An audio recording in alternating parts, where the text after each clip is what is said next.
G'day friends, welcome to day 19 of Inktober 2018. The prompt for this one is, my cherub friend Charlotte is made of cool stuff. Cotton, glitter, and fairy floss fluff. So I really liked this prompt, but today is the day. I scrapped not one, but 2 attempts at it, and it was just a complete struggle to get this one out. I have to be real with you. I was almost tempted not to show you that I scrapped any. I was going to pull a fast one and pretend like I didn't, but I felt terrible, and I thought, no, I should show you, like, I did scrap it. You might be thinking like, oh, don't scrap that, like it's still, you could save it or you could do something with it. Honestly, I just wasn't feeling it. So many of the parts were going off about it. I had, there were a bunch of different things I thought I wanted to try, but the risk of going in straight in ink is that you can't really see how something's going until you've actually committed to it, and by this point I overcommitted to some of these ideas and it was just bad. So yeah, I completely scrapped the first one, even though they were like, I liked her cute little legs, I just thought they were just off, like they didn't seem right. I hated the eyes on it, I didn't like the little headpiece. It was already kind of a struggle to think how I was supposed to approach drawing like fairy floss and cotton and glitter, knowing that I could only use ink. I thought I'd have to be very clever about how I did it, and I don't think I was. This second one, I thought, why don't I try that anime style that I keep saying that I want to draw? I keep saying, oh, I'm going to try this anime style, I think I want to do it. I tried it, realized why I haven't tried it. It just did not work. It was so hard to figure out where to take this one, and it just went in a bunch of different directions. So in the end, I did decide to go with something very, like, I had to leave it really open, because I knew I was really struggling with a bunch of concepts that I couldn't actually conceptualize. I thought, I'm just going to have to leave this a little bit more abstract, be a bit open to whatever ends up happening, and just kind of commit to that. It was such a difficult challenge in the end, and I really, really struggled with this one. So I literally cannot wait to see how other people have interpreted it, because I couldn't get my mind beyond this. Like, I could not think of another way to present it. I guess I should have done some more research possibly, or like maybe even just sketched out a few before I had started. I think maybe I'll try that going forward in the future. Like if I need to fully do a thumbnail sketch, it might just help me when I'm feeling this lost. I like to remain really loose. I like for it to be really intuitive, but you know, I never set a rule against myself that I couldn't sketch anything out, like practice before I started. So I might just do that, because this one I just got so carried away with it, and I was really not enjoying that process. It is all at the end of the day about enjoying it, right? And this was just really frustrating me. So I had to leave this one, I had to leave the first attempt, and I even in the third attempt, the third and final, I just didn't love what happened. Although I do enjoy this kind of technique where you kind of paint with the water and you drop the ink in there and just kind of let it flow around and get some like nice textures, some nice ink blotting. It's really loose, it's really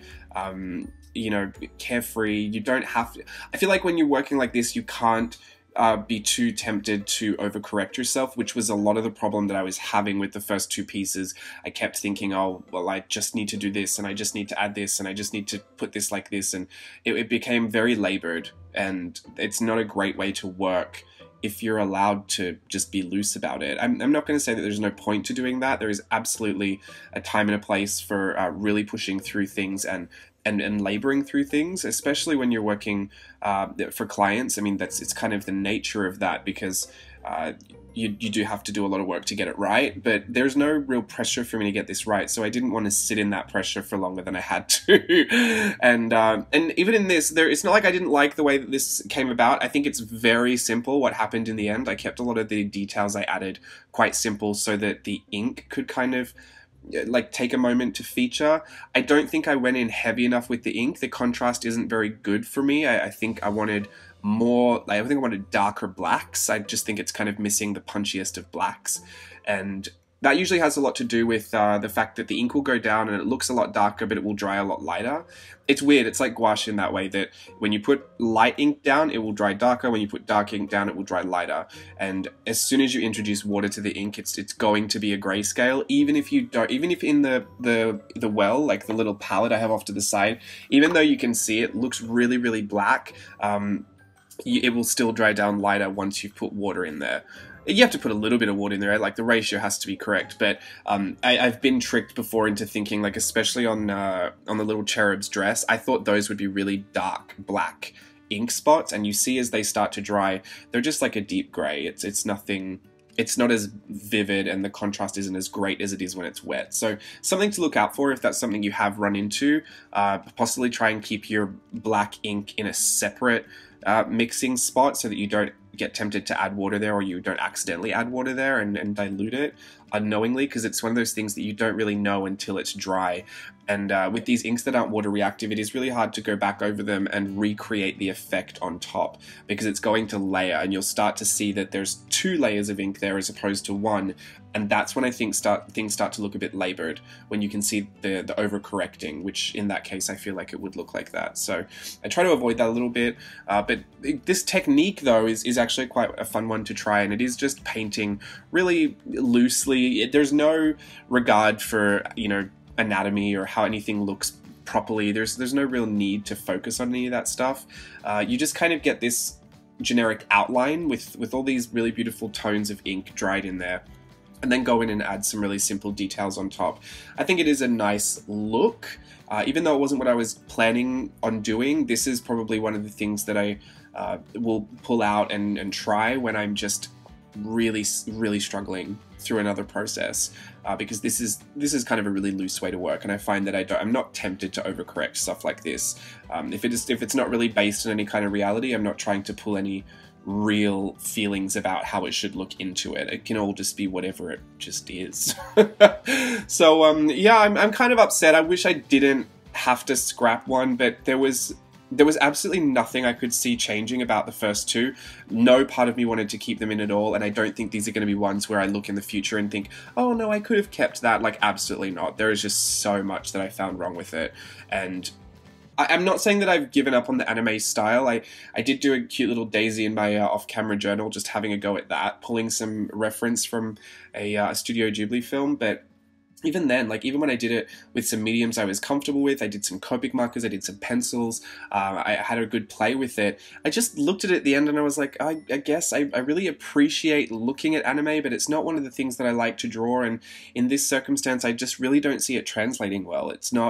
It doesn't give me the feel that I feel for these other types of illustrations that we've been doing. It doesn't, it kind of takes it out of children's storybook for me and puts it into like comic book, which is not a bad thing, but the vibe just kind of seems off for me. So I think I might let go of the, of trying to create anime Daisy. But if you would like to try it, I'm not saying I don't want to look at it and that I hate it forever. I just think for me there's something missing and I can't quite pinpoint what it might be. But also I haven't tried enough to really like warrant giving up. I just, in these kind of challenges where I feel like there are lots of moments where you might be tempted just to quit, I really have to take stock of those moments where I get super discouraged. And the first 2 pieces I did were moments where I was like legit just going to give up for the day, and it was going to put me really off schedule. So I had to, you know, in the interest of being efficient and making sure that I can stay on track, I had to make those changes. I had to find an alternative way to achieve what I had to achieve. Had to is a strong word, I guess. It was a strong idea, because I guess no one has to do Inktober, but I do feel very accountable when I put these daily videos out. When I say that I'm going to do all the videos for Inktober and put them all up, there is like no question in my mind that it will happen, but how it happens might look different every single time. Like Mermaid was a lot, but it was also really fun because I got to try lots of different things, and that was, I think, the first like 31 day challenge where I used color, because the first one I actually did and completed was Inktober, and then Junicorn was actually really fun because that was a lot less, so I felt like there was less pressure for that one. I think the most pressure I ever felt was last year's Inktober, and this year I actually felt a lot more prepared for. Kind of like running off the idea that like, well, if I did it once, I can do it again. So I think maybe the confidence really helped this year, but I don't feel as much pressure this time. And I have to say, overall, I've had a lot more fun doing these prompts than I did doing Inktober last year. I said last year that if I was working off a prompts list, I was going to feel really restricted and I would hate that. It turns out I don't hate it as much as I thought I would.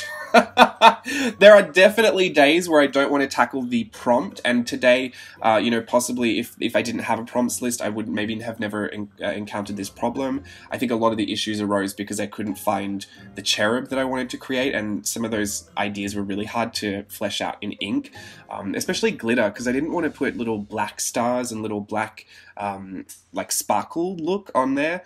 It can be effective, but I wanted it to be in white just because I feel like that is more reminiscent of glitter and sparkle. So I had to make sure there was enough of a dark grey tone in the cherub, who is also made of like really light stuff, like, you know, fairy floss, cotton candy for the Americans. Sorry if you've missed that.